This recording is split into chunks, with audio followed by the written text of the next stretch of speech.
All right. Hey, you guys. Welcome to today's lesson. I am Prankur. Just give me a moment as I. Yeah. Right. Welcome to today's lesson. I'm back with yet another verbal drill. Today, we are going to be essentially going through a set of questions curated by me that cover quite a lot of portions of your verbal ability, uh, quite a lot of segments of your verbal ability portions of the management exams. Allow me to give you a quick introduction to the Unacademy portal before we delve into the questions. Unacademy is perhaps India's largest learning platform today when it comes to preparing for any sort of competitive exam. This YouTube channel is essentially for management exams such as your CAT, GMAT, NMAT, ZAT, and the likes. I am Prankur Arora. I am essentially going to be your instructor on this journey of learning. I've been in the learning industry for a better part of the last couple of years, where I've even had the opportunity to consult with various organizations such as Marico, Becton Dickinson, uh, Interglobe, uh, FMC Corp, PGCIL, quite a lot of organizations, different aspects of learning and development that I essentially catered to. I'm also a published author. I wrote this book called It's Not Funny. It's Not Funny is a work of satirical fiction. It was launched a couple of years back, even garnered quite favorable reviews from the likes of Biswapati Sarkar and Papa CJ, comedy and satire legends in our country. I also hold advanced certifications in facilitation from an American organization called Leadership Management International. LMI is perhaps the world's largest organization working in the space of transformational leadership.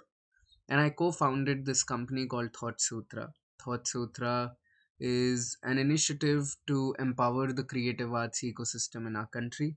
So if you've got a creative bone in you, do check it out.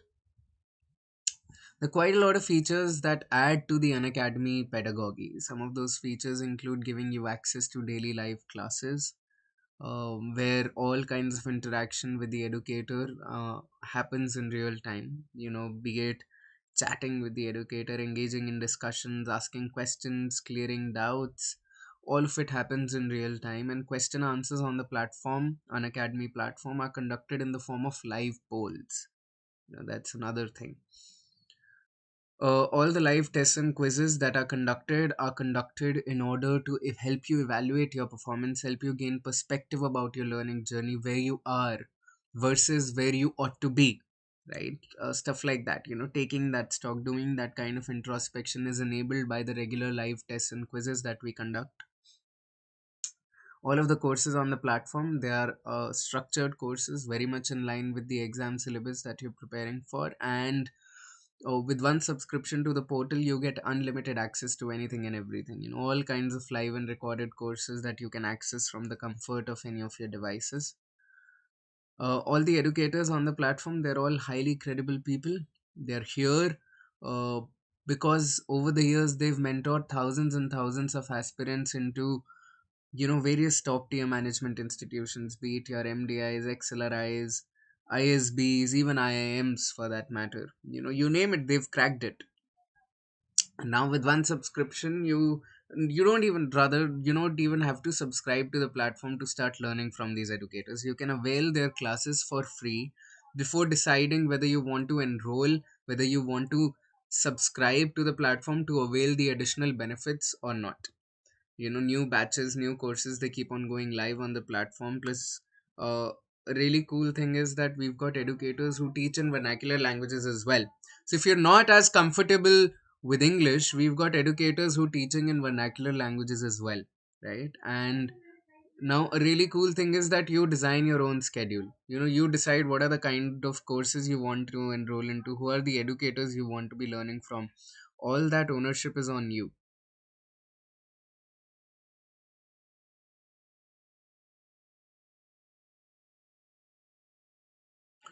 Now, a really important thing that I already mentioned was that, all of the interaction happens in real time, and the question answers on the platform, they are conducted in the form of live polls. And we conduct these tests and quizzes in order to help you gain perspective about your learning journey, right? I already mentioned that, but how do we do that? How do we implement that? That is implemented because we give you in-depth reports and insights into your performance, stuff like topic wise scores, the time you're spending on every question, right? Stuff like that. Now, a very important thing is that you'll see throughout this class that uh, that you know I'll be scribbling a lot of things on the class notes, right? You'll see that happening. Now all of these class notes along with the educator annotations, they're made available to you once you subscribe to the platform, right? Talking of subscription, these are the various subscription models that Unacademy has made available. You can clearly see that as the time period of the subscription goes up, the cost of subscription per month is going down, right? Now, quite a lot of you might be preparing for 2021, right? If you're preparing for 2021, here's my advice to you. uh, Opt for at least a 6 month or a 12-month journey. Why do I say that? Because see, we understand that preparing for such an exam is a huge undertaking, is a long undertaking, right? So I need you to give yourself that opportunity of time, that gestation period, to develop the comfort level with the educator, with the platform, as well as the pedagogy, right? Having said that, if you use my name Prankur, you will get an extra 10% off on any of the subscriptions that you're going for. All right. So let's begin with the first question of the day, right?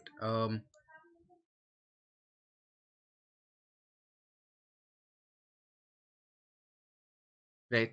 So let's look at the questions. Let's look at the sentences, rather. This is a parajumbles question, clearly, right? Just give me a moment.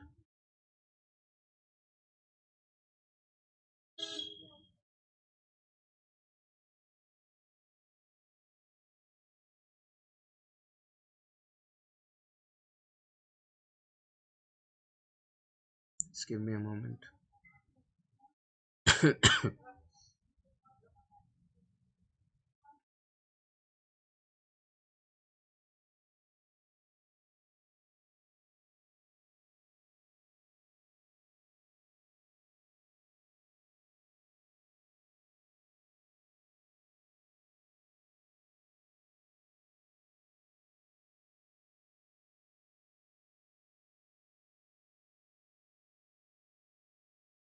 Right. So I trust that you would have read the sentences by now. Let's solve this question. As people turned to farming, they began to live in fixed settlements, which became small towns. Their labors bore fruit, surplus food freed some of the population from farming. In about 5000 BC, farmers moved down into the fertile river valleys of Mesopotamia and built dikes and ditches to irrigate the arid land. The cultivation of plants such as wheat and barley and the domestication of animals such as sheep, goats, and cattle began in the Near East in about 8500 BC. So we can clearly see that there is a time period that is mentioned in this question, and obviously 8500 BC came before 5000 BC, right? So that is a big hint in the question, right? So clearly, uh, to follow that order, D will come before C, right? Now, the only option where that is happening is option one, that is DABC, the cultivation of plants such as wheat and barley and the domestication of animals such as sheep, goats, and cattle began in the Near East in about 8500 BC. Then we go to A. As people turned to farming, they began to live in fixed settlements which became small towns. Then we go to C. In about 5000 BC, farmers moved down into the fertile river valley of Mesopotamia and built dikes and ditches to irrigate the arid land. Their labors, what kind of labors? That was another hint. What kind of labors, or whose labors? Whose labors, right? They bore fruit, surplus food freed some of the population from farming. So DACB is the only viable arrangement of these sentences. Uh, in all the other options, C is coming before D, right? So that was a sure shot way to eliminate all other answer options. Let's move on to the next question. This is a reasoning question, clearly. The patient's argument is flawed because it fails to consider that. So this is a flaw question. Read this and then we'll discuss it. I'll give you 60 seconds.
Another 15 seconds, you guys, and then I'll discuss it. I hope you would have reached your answer by then.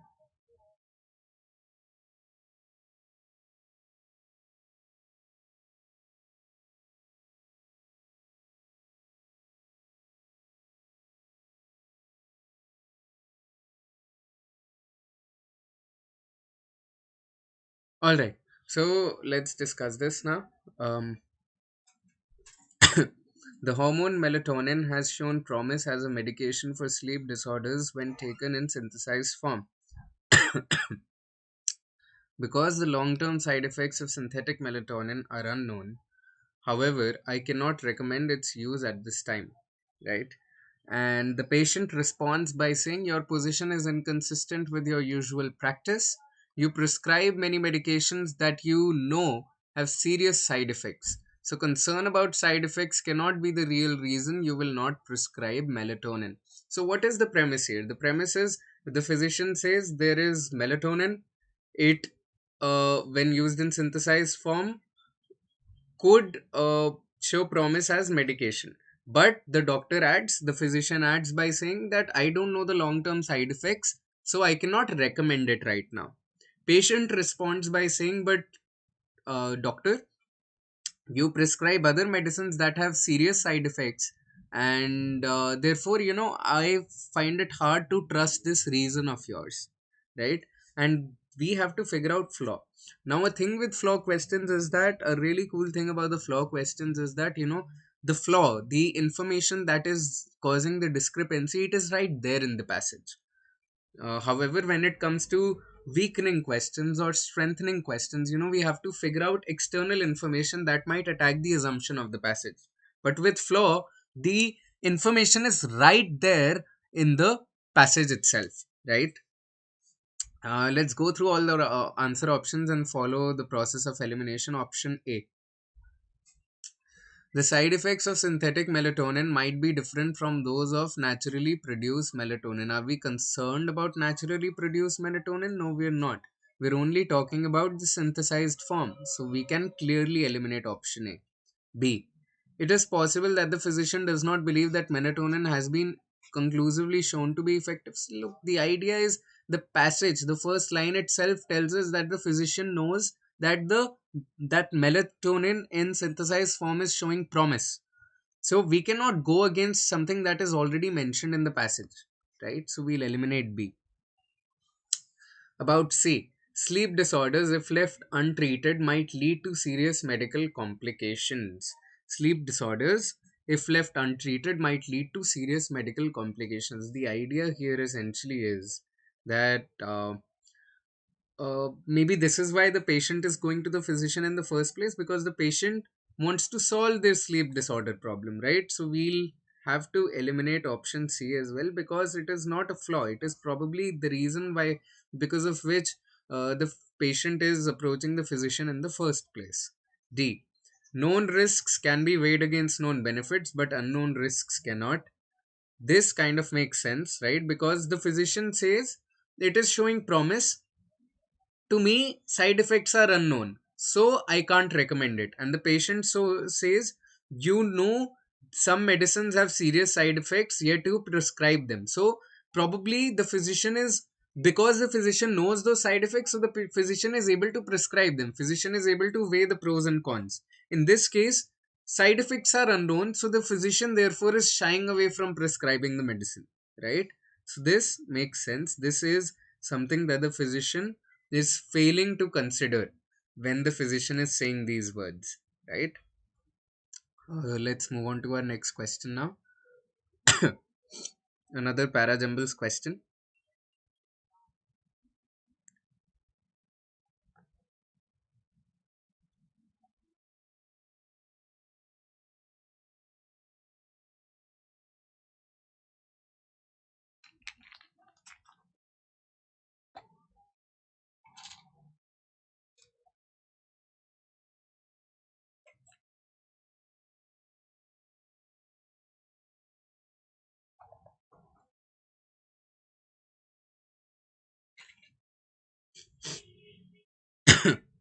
Another 15 seconds, you guys. By then, you should have solved this.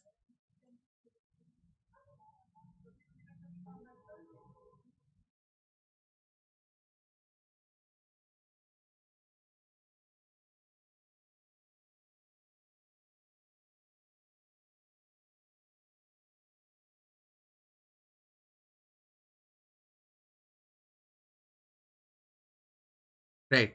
So, not long after their victory, the Greeks began to think that they would never stack up to the glories of the past. Their victory. What victory? What victory are we talking about? That is a hint.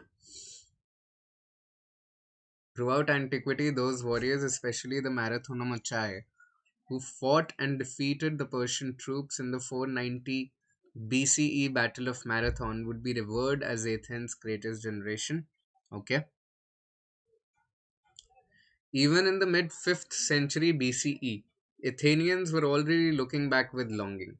Looking back to what? Right? Looking back to what?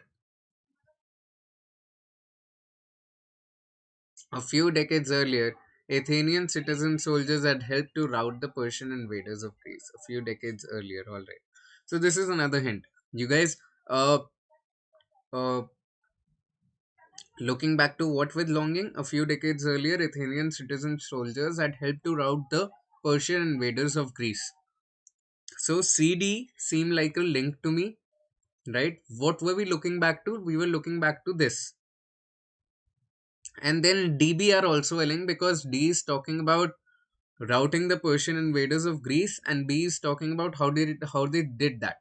Throughout antiquity, those warriors, especially the Marathonomachai, who fought and defeated the Persian troops, would be revered as greatest generation. And then A seems like a very logical conclusion that long after their victory, the Greeks began to think they would never stack up to the glories of the past. What glories are we talking about and what victory are we talking about? All of it is already discussed here, right? So CDBA seems like the most viable arrangement of these sentences, right? Hope this explanation is satisfactory and that you also arrived at the same option.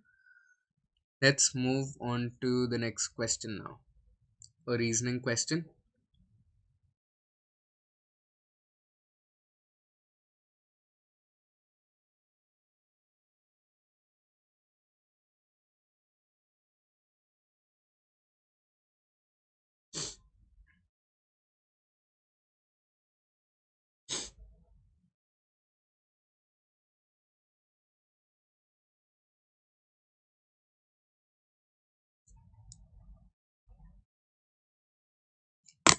Sorry.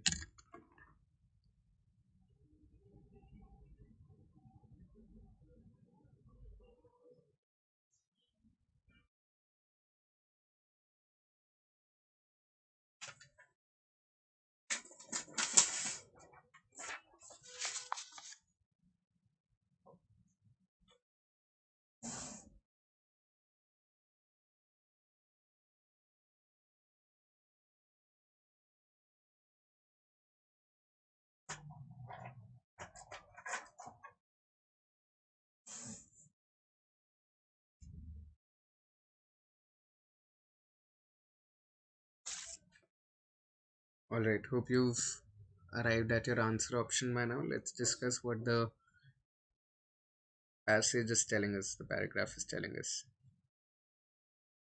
What is the premise? Correctly measuring the productivity of service workers is complex. Alright.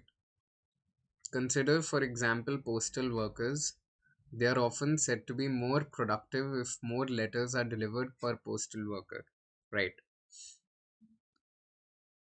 But is this really true?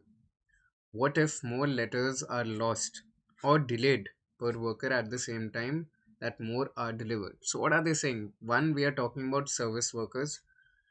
To talk about service workers, they've taken the example of postal workers. Then they are saying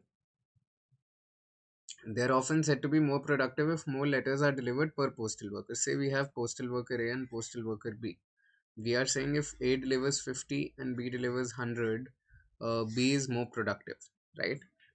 But is this really true? And then there is an objection to it. What is the objection? What if more letters are lost or delayed per worker at the same time that more are delivered? If B is delivering 100 and say B is losing 30 letters on the way, right? And A is only losing 5 letters on the way. So when it comes to quality, who is more productive? Sure, they are delivering 100 and this person is delivering only 50, but they are losing 30 and this person is only losing 5. So quality wise, does A not make more sense? Right? And then they say the objection implied above to the productivity measure is based on doubts about the truth of which of the following statements, right? So which of these answer options is actually raising this doubt, right? We have to figure that out, and that is the only answer to this question, right? Let's follow the process of elimination.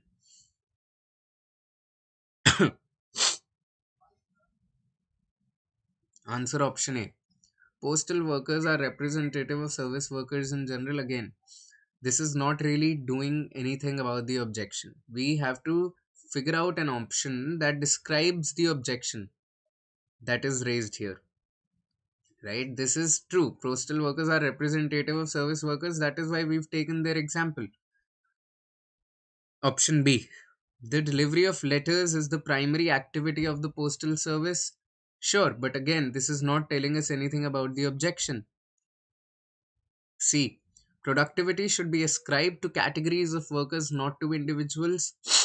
Again, should be ascribed to categories of workers, not to individuals. Therefore, we are talking about postal workers. Again, this is not really telling us anything about the objection.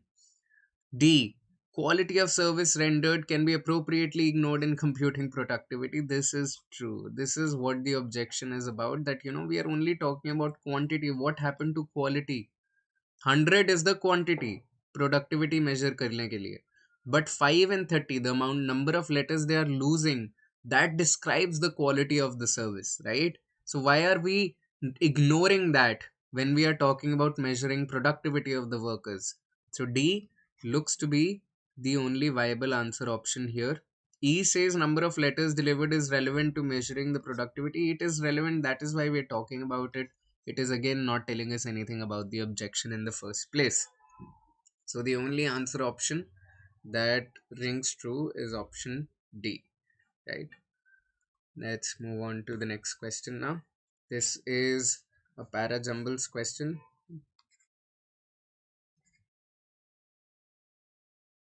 right? We have to type in the answer for this one, right? We have to type in the answer. Take a minute, do it, and then we'll discuss it.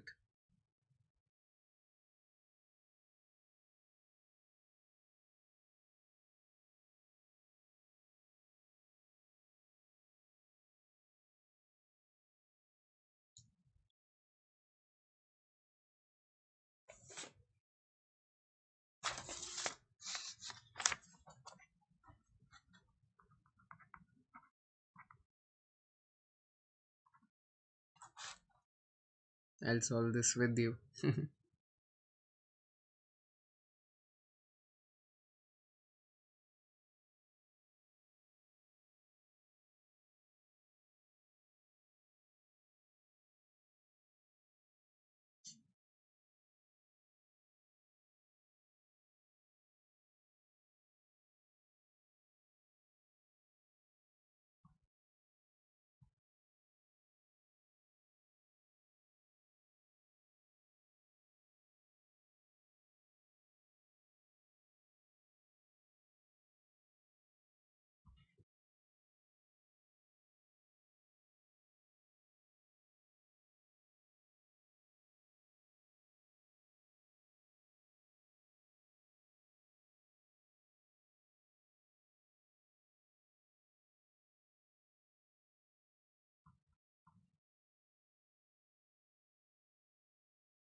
All right, I trust you'd have solved this by now because I've been able to solve it. So let's go through the explanation. As elephants trumpet, the higher frequency vibrations of their massive vocal cords reach the ears of other elephants within a mile. Right? So here we are talking about high frequency, and here we are talking about low frequency. Remarkably, low frequencies travel through the ground to be picked up by the extremely sensitive feet of elephants up to 6 miles away. So AD are a clear link, right? And then we have BC. B says this is especially useful in the jungle. What is especially useful? Right? What is especially useful? Where dense vegetation rapidly degrades auditory information. Okay. Though not seismic cues. So they are talking about both high frequency and low frequency, right? High frequency is you reach the ears, it degrades auditory information. Low frequency is seismic cues, travel to the ground, right? So B will come here, and then we have C as the conclusion that a two-tiered communication model based on hearing and feeling provides an effective way of sending messages to nearby herd members as well as more distant tribal herds. So ADBC is the arrangement of these sentences, right? Let's move on to the next question now. We have another parajumbles question here.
All right, I think you'd have solved this by now. Let's discuss it. We can clearly see that it begins with a B. The paragraph opens with B. When an ant on the march comes to a gap in its path, it slows down. Now, what we have to figure out is what comes next logically after the ant slows down. We either have D, the process repeats as the next ant in line slows gets trampled. What process repeats, right? What is the entire process that we are talking about? So D cannot be the logical next sentence. We'll eliminate option A. Then we have the choice between E and A. But when it feels other ants walking on its back, the ant simply stays put. But when it feels other ants walking on its back, so this but is, see, we have to figure out what happens next. This but is a contrasting statement. Again, it cannot come next, right? So we'll eliminate 4. The only option is BE, right? The rest of the colony, still barreling along at 12 centimeters per second, comes trampling over its back. So we have B ke baad, we have E. That these people come trampling over its back, right? Then we have the process repeat. Again, the process is not complete yet. We need more things to basically make it an entire process, right? Then we'll have A, but when it feels other ants walking on its back, the ant simply stays put. Then we have the process repeats as the next ant in line slows, gets trampled, and freezes in place. Right? Then we have the process completing, and finally we have the concluding sentence as in this way, the ant builds a bridge long enough to span whatever gap is in front of them. Right? So then we have BEADC as the best possible arrangement of these sentences. All right, let's move on to the next question now. The parajumbles question.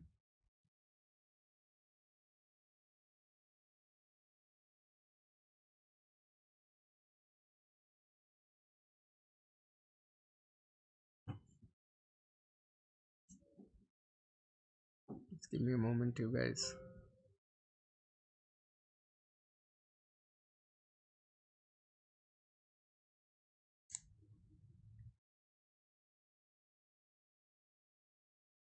Yeah, sorry.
Right.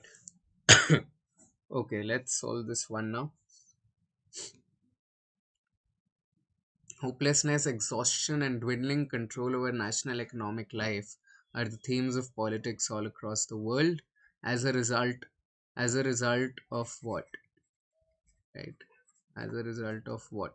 States have been forced to shed social commitments in order to reinvent themselves as custodians of the market.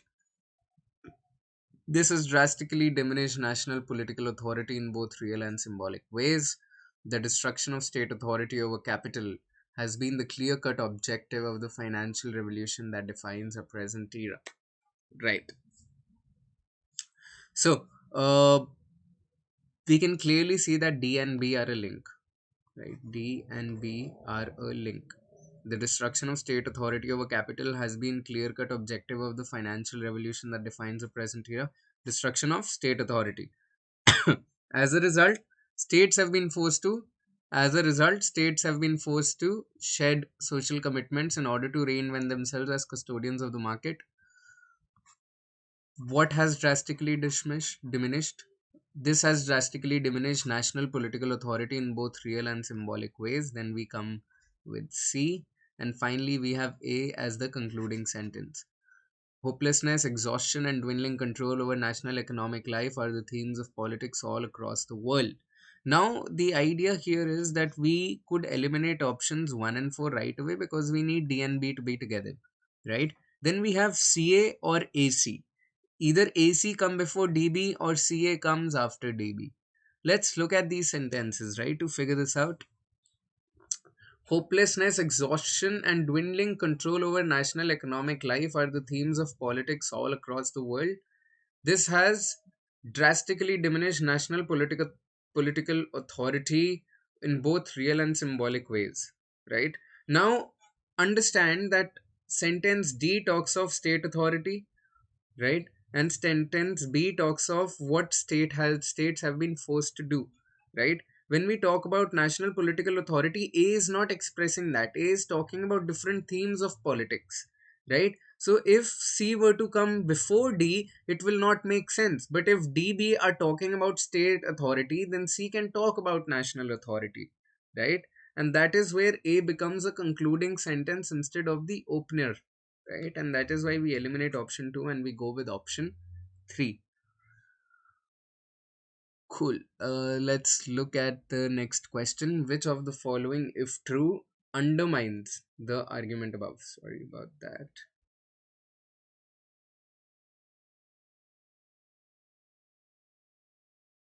Right. So we have to basically weaken the argument above. This is a reasoning question.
All right.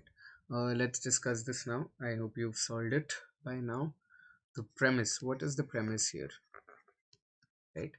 Premise is the average age of death of the entire live born population in the middle of the life expectancy has been described as the average age of death of the live born population. So that is a part of the premise. What else? In the middle of the 19th century, life expectancy in North America was 40 years, whereas now it is nearly 80 years. So what are they saying? They are saying that in the middle of the 19th century, life expectancy or the average age of death, again, keep in mind we are talking about the average age of death, was 40 years. Today it is 80. Now they are concluding, thus in those days people must have been considered old at an age that we now consider the prime of life, say 35 to 40 years, which we consider now the prime of life, back then was considered old age, right? This is the conclusion. We have to undermine the argument above, we have to weaken the conclusion, right? So let's look at all the answer options. Option A.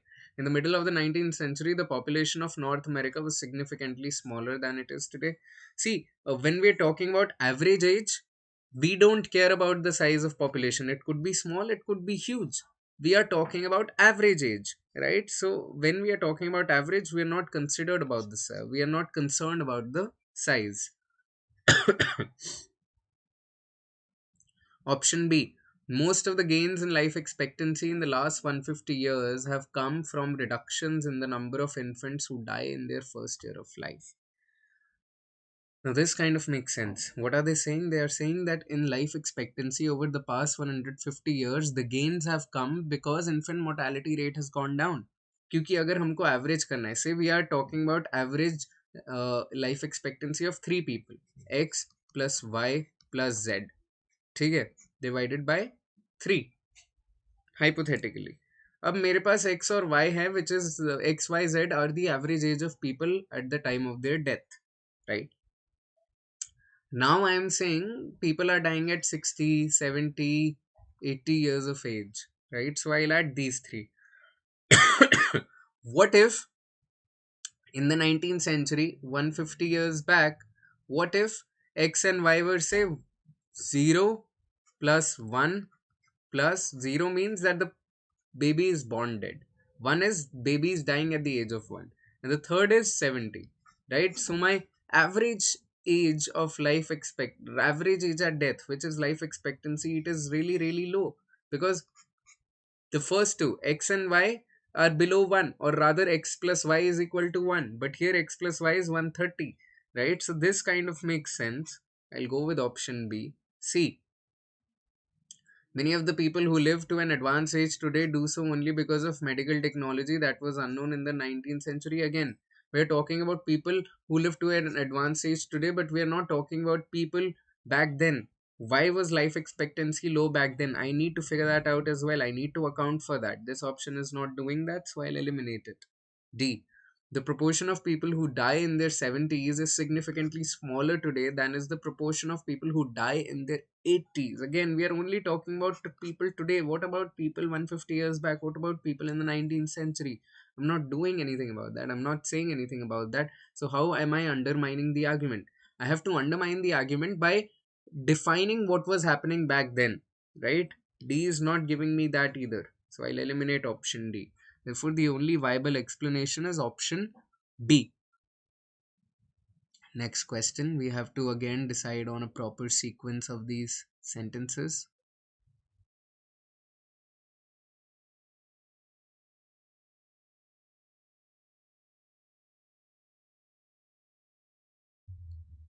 Give me a moment, you guys.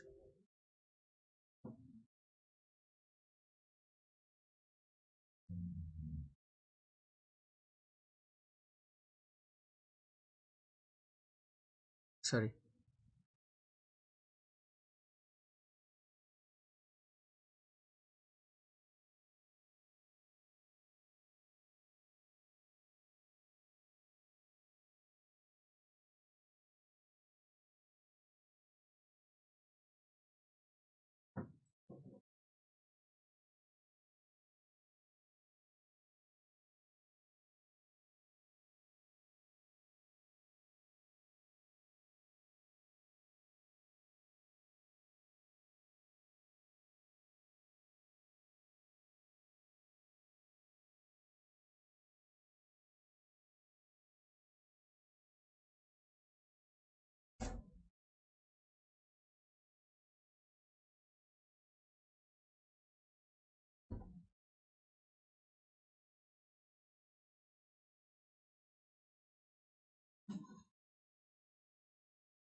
Okay, I hope you've solved this by now. Let's look at all the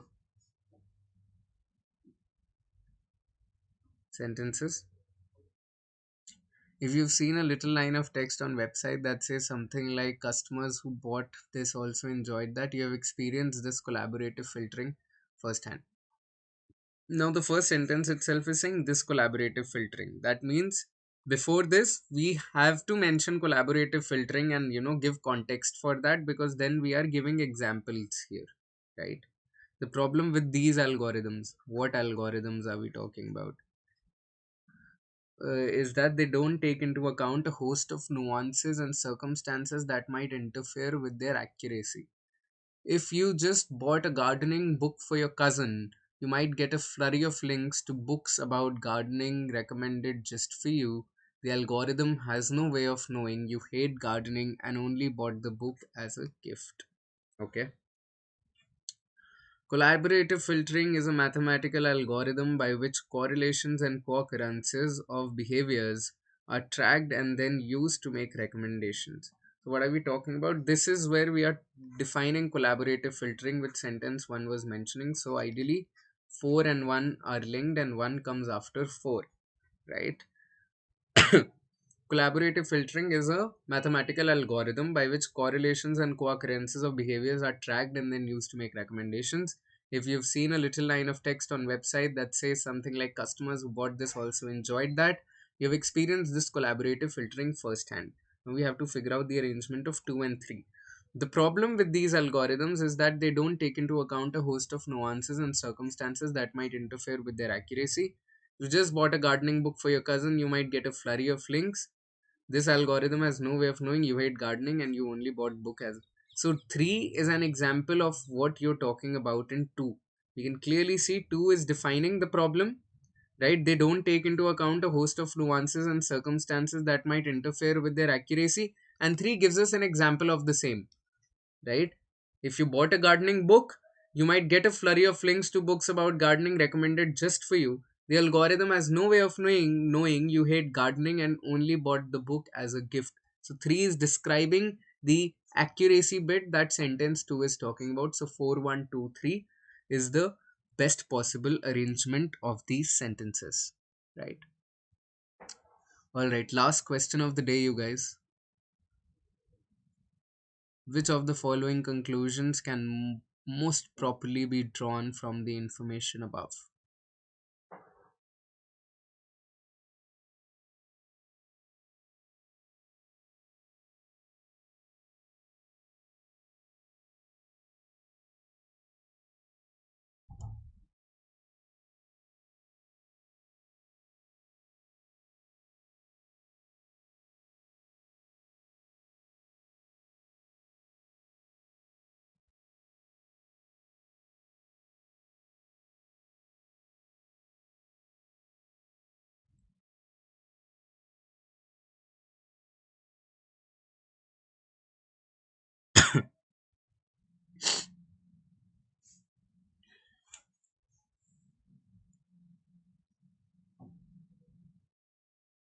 All right, let's look at the paragraph. When a polygraph test is judged inconclusive, this is no reflection on the examinee. Rather, such a judgment means that the test has failed to show whether the examinee was truthful or untruthful. Nevertheless, employers will sometimes refuse to hire a job applicant because of an inconclusive polygraph test result. So, we have two cases. One is conclusive polygraph test, right? And the second case is inconclusive, right? Conclusive is where we know either the person is truthful or the person is untruthful, right? Inconclusive is when we don't know, right? Now they are saying when we don't know, when we get inconclusive tests, employers refuse to hire these people when we get inconclusive tests, right? Therefore, we have to complete the paragraph now. Most examinees with inconclusive test results are in fact untruthful. When we don't know, we cannot say whether they are truthful or untruthful, right? So we cannot say this, so we eliminate option A. B. Polygraph tests should not be used by employers in the consideration of job applicants. See, we don't have any data that tells us how many conclusive tests we have and how many inconclusive tests we have. What if we have 99% conclusive tests, only 1% tests are inconclusive? Then it makes sense for employers to use it, right? Because this 99% of the times they get to know whether the person is truthful or untruthful, right? We don't have enough data to conclude about this, so we eliminate B. C. An inconclusive test result is sometimes unfairly held against the examinee. That is true. That is what they are saying. Nevertheless, employers will sometimes refuse to hire an applicant because of inconclusive test. Inconclusive means we don't know. When we don't know, we are holding it against the person instead of, resorting to some other means of checking, right? So this probably makes sense, the maximum amount of sense. D. The polygraph test indicating that an examinee is untruthful can sometimes be mistaken. Are we See, when we say test indicating examinee is untruthful, that means we are talking about conclusive test. But the passage is about what happens when the test is inconclusive. So we are not concerned when the we are not concerned about the tests that are conclusive, where we get to know whether the person is truthful or untruthful. We're only concerned about this case, right? So with this, we come to the end of today's class. You guys, thank you so much for joining in. We we just did quite a lot of we just solved quite a lot of questions, did a whole bit of practice. So I'll see you guys again. I'll be back with another drill. In the meantime, enjoy this festive time, this Diwali time, and just remember to stay safe and stay strong. I'll see you again. Bye bye.